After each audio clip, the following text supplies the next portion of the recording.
Hi, how you doing? Today I'm here with my top of TBR list for 2024. Like, I can't believe that I'm doing this list again.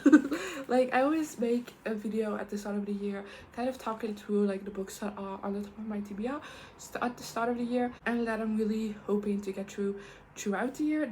And it has gone over some evolutions where at the start when I started doing this, a lot of those books were very intimidating reads to me, and I almost never made progress on my list because I didn't actually take into account what books I actually wanted to read the most. I was just like, these books have been on my TBR for a really long time and they intimidate the fuck out of me, so I put them on the list.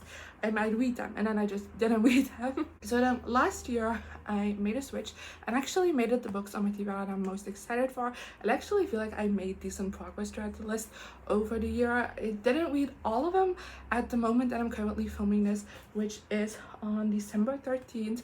I have 5 books of the list left, but I am hoping to at least start one more of these books, so then I'll have 4 that I did not read, which, considering that list consisted out of 20 books, I would say is a massive win for me, so yay me. This year I only have 13 books, so it is a lesser amount. It's still like 1 book a month plus 1 extra, so it is doable still, but also a little bit, I have to work for it a little bit. It's not like, you know, it's barely any books. And yeah, there are some more intimidating ones on this list than last year, but I am genuinely really hyped for all of these books. And yeah, let's just go over them and hopefully I'll actually read them in 2024. These are also in like no particular order. So yeah, we're starting off with Plain with Heroines by Emily M. Danforth. This is a historical fiction. I think it might have some fantastical elements, it might not, I'm not entirely sure. I just know it's historical, and I loved Emily M. Danforth's other book, The Miseducation of Cameron Post, and I bought this when it came out and I have not read it and I really want to read it. And recently I have seen some people that I follow pick this up as well, and kind of reignited my interest in this book.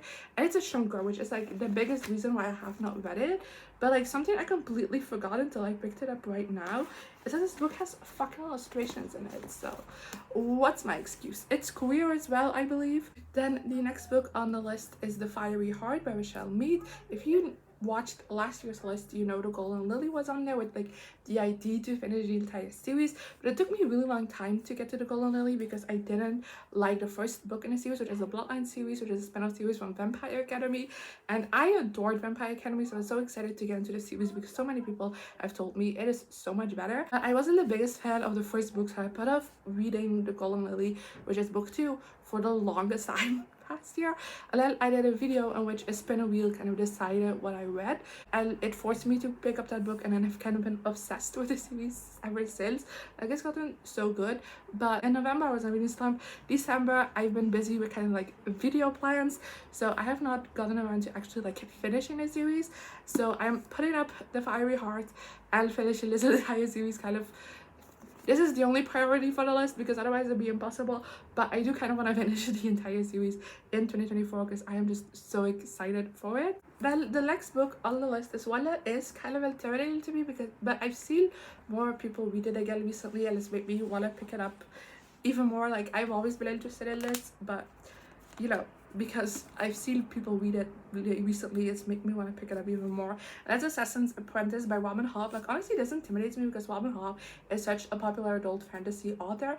I'm just kind of scared I won't like this book, but like compared to other books, this one is really short, so I am kind of hoping to get this done this year and I'll get introduced into the Hobb verse and read it finally. Hopefully, I hope I will like it. It sounds right up my alley, and I do kind of want to try and get into more adult fantasy this year. Then next on the list is the Psychopath by Ronson. This is a non-fiction. It's the only non-fiction of the list, if I remember my list correctly, and this is one that I have been very excited to read for quite some time, and it's always been at the top of my TBR but never got to it because non-fiction is a bit intimidating to me. That being said, I did read quite a lot of non-fiction in like December, so it shouldn't be that bad. But yeah, I also got this a couple of years ago and I've been meaning to read it ever since I got it, just been intimidated by it.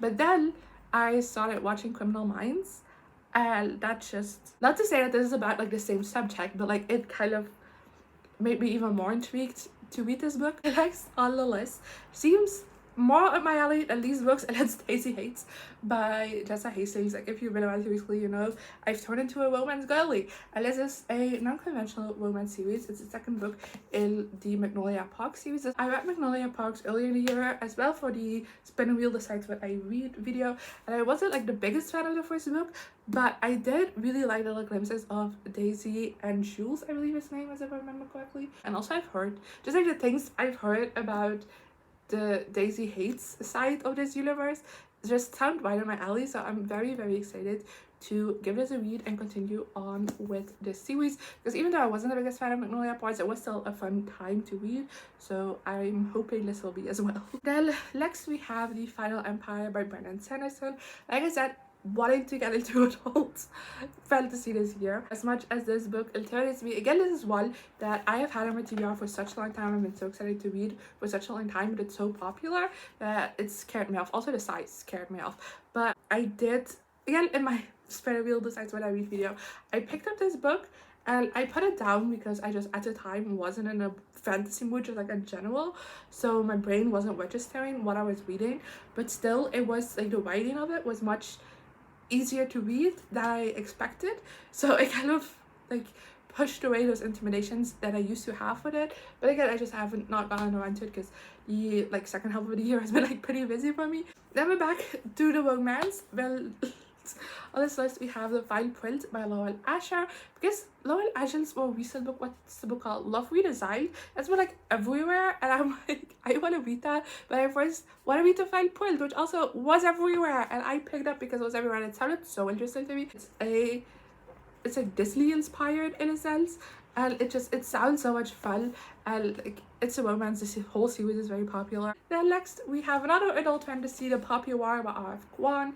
This actually already have reading plans for, so I should be reading it very early on in 2024. But again, this is an adult fantasy that I've heard so many great things about. I've been so excited to read for so long, and it just happened because it is kind of intimidating to me, especially this one because it's also rooted in like history, which made it more interesting to me because I love learning about things in history, and I love when a fantasy novel is very rooted in real life history. So I'm kind of excited for that, but that also kind of makes it a little bit more intimidating because like two of the most intimidating genres to me are adult fantasy and historical fiction. So if you combine that, me scared. And then we have Ninth House by Leigh Bardugo, which like honestly, why have I not read this yet? The main reason why this is on the list is because every time I go into the bookstore I see Hellbent and I refuse to buy it until I've read this book, but I want to buy it so badly because I feel like I will want to binge these two books back to back, because every person I've seen talk about this book is always like talking about how much they wanted to read the sequel, and the sequel came out and they're all talking about how much they want the third book. So yeah.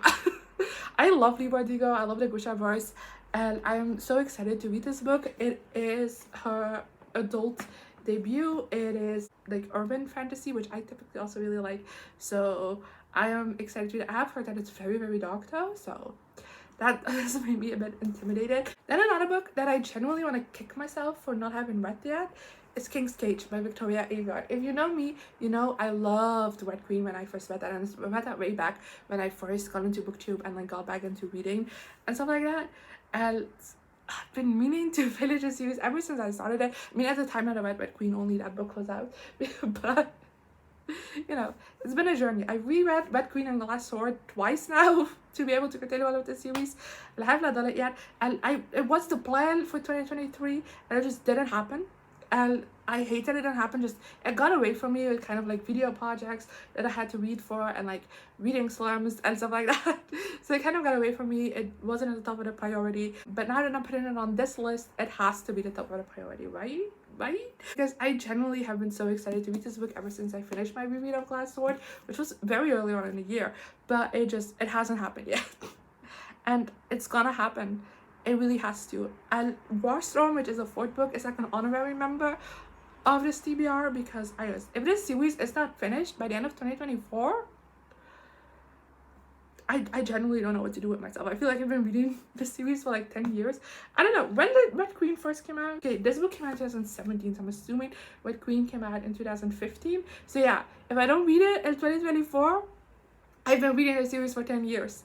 If it goes into 2025, that's abysmal. Then next we have Lady Fortune by Chloe Gong. Last year I had Orval in the Lights by Chloe Gong on the list, and that ended up being one of my favorite reads of the year. I love it so much, and this is a continuation into that world. It's a new series. It's set in the 1930s, and yeah, I'm really excited to read it because I love the first two books, and I am very excited to continue on. Then the next book on the list is A Darker Shade of Magic by V. Schwab. This is another adult fantasy novel that I've heard so many great things about, and I've always been too scared to read because what if I don't like it? That's kind of like the main reason. Like with very hype books, I have to read it immediately in the hype, or otherwise I'll just keep pushing it off with the idea of what if I'm the only person that doesn't like it, you know? Like, to be fair, for every hype book there's like a million haters out there, but like, you know what I mean? If everybody's talking about how much they love a book, I don't want to be a Debbie Downer and be like, I don't like it. So this is one of those. And again, this had a fourth book come out in 2023, which has kind of reignited my hype to read the series, so hopefully I will get around to it. And then we have arrived at the end of the list with Well, That Was Unexpected by Jessa Sutanto. I love the Dialect for Auntie series by Jessa Sutanto, and I also really love Vera Wong's Guide to Murders. I don't remember what the title is, but that book, I read that as well, and I really enjoyed this book. And it is a YA contemporary romance, which is a genre I really love, so I'm expecting to also really enjoy this, have a fun time with it.